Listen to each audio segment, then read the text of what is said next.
Hello everyone, I hope you all are fine. आज की इस वीडियो में हम एक्सप्लेन करने जा रहे हैं अवतार मूवी के सेकंड पार्ट को, जिसका नाम है अवतार द वे ऑफ वाटर।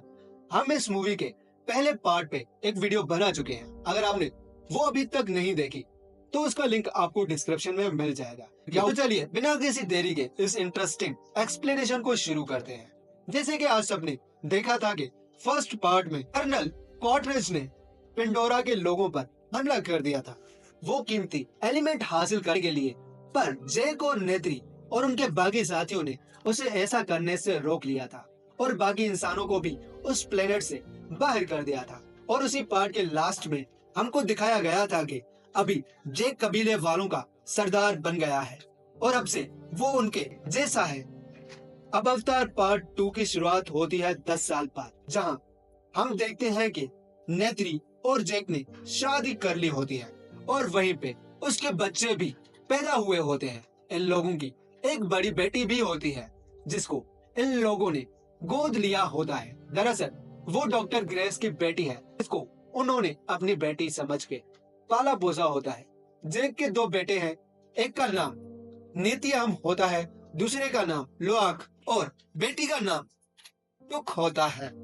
और जो इन्होंने बेटी गोद ली होती है उसका नाम केरी होता है। वहीं पे एक इंसानी बच्चा भी होता है जो कि जनरल क्वार्टरेज का बेटा है और इसका नाम स्पाइडर है। ये लोग उसके साथ भी खुशी खुशी रह रहे होते हैं। अब यहाँ पे पेंडोरा प्लेनेट के सभी लोग बहुत ही प्यार और मोहब्बत से एक साथ रहते हैं। लेकिन एक दिन ऐसा होता है जिसका किसी को कोई पता ही नहीं था। जैक और नेत्री आसमान की तरफ प्यार से निहारते हुए देखते हैं, पर उनको वहां से बहुत बड़े बड़े आर्मी शिप्स आते हुए नजर आते हैं। दरअसल अभी ये लोग सभी जो स्पेस के जरिए पेंडोरा की तरफ आ रहे होते हैं वो इसलिए कि अब अर्थ बिल्कुल भी इंसानों के रहने के काबिल नहीं बचा होता। यहाँ पर ये जमीन के आए हुए लोग आते साथ ही पूरे पेंडोरा में तबाही मचा देते हैं और वहाँ के सभी जंगलों को आग लगाना शुरू कर देते हैं, जिस वजह से वहाँ के बहुत सारे जानवर इस आग की लपेट में आके अपनी जानें गंवा देते हैं। इस बार इस सब के पीछे एक आर्मी जनरल का हाथ होता है जिसका नाम होता है आर्डमोर। जैक आर्डमोर और उसकी सारी आर्मी को अपने साथियों के साथ बहुत अच्छा मजा चखाता है और उनके हथियार उनसे छीन के उनको लाचार कर देता है। ये देख के जनरल आर्डमोर तंग हो जाता है और वो ठान लेता है कि वो अब जनरल क्वार्टरेज को दोबारा से बुलाएगा। वही है जो इनको सही से सबक सिखा सकता है। अब आप लोग ये सोच रहे होंगे कि जनरल क्वार्टरेज तो पहले पार्ट में ही मर गया था, अब वो कैसे वापस आ सकता है। दरअसल डॉक्टर क्वार्टरेज बहुत शातिर था, उसने मरने से पहले ही अपने डीएनए को एक क्लोन में ट्रांसफर कर दिया था। मतलब अब सिर्फ उसका वो पुराना शरीर मर चुका था, पर वो अभी तक जिंदा था, लेकिन एक अवतार में। दूसरी तरफ जैक भी अपने कबीले वालों की हिफाजत करते हुए उनके साथ एक सेफ जगह पर रहने लगता है। अब यहाँ पे कीरी जो कि ग्रेस की बेटी होती है वो भी उनके साथ होती है और वो वहीं पे अपनी माँ के अवतार को देखती है और उससे बात करती है। दूसरी तरफ आर्डमोर ने क्वार्टरेज को भी बुला लिया होता है जो कि नावी के अवतार में दोबारा से आ गया होता है और वो आधे साथ ही अपनी न्यू टीम को लेकर बाहर निकलता है जैक और उसके कबीले को खत्म करने के इरादे से। जैसे ही वो पेंडोरा की जमीन पे उतरता है वो उतरते साथ ही वहां के बच्चों को अपने पास बंदी बना लेता है। तब भी उसकी नजर वहां पे स्पाइडर पे पड़ती है जो उसका बेटा होता है। यहाँ पे अभी ये इन सभी बच्चों को अपने साथ रख लेता है और ये बात जैक को भी पता लग जाती है। जैक अपने बच्चों को बचाने के लिए उन पे हमला करता है और उनसे अपने बच्चे, बट अनफॉर्चुनेटली स्पाइडर उसी दौरान जख्मी हो जाता है और उसे क्वार्टरेज अपने साथ ले जाता है। और अभी क्वार्टरेज ये डिसाइड करता है कि वो अब ज्यादा से ज्यादा टाइम अपने बेटे के साथ गुजारेगा और उसे ये एहसास दिलाएगा कि वो उसका बाप है। आहिस्ता आहिस्ता वो स्पाइडर का एतमाद जीतने में कामयाब होने लगता है और स्पाइडर भी उससे अपनी बातें शेयर करने लगता है और वहीं की प्रजाति के बारे में बहुत सारी बातें बताने लगता है।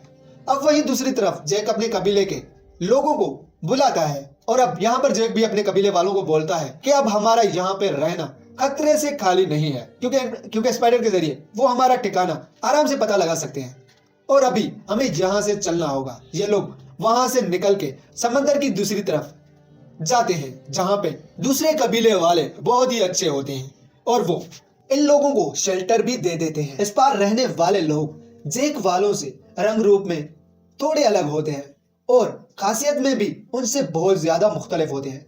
वो लोग बहुत आराम से अंडर वाटर रह सकते थे, पर जेक वाले नहीं।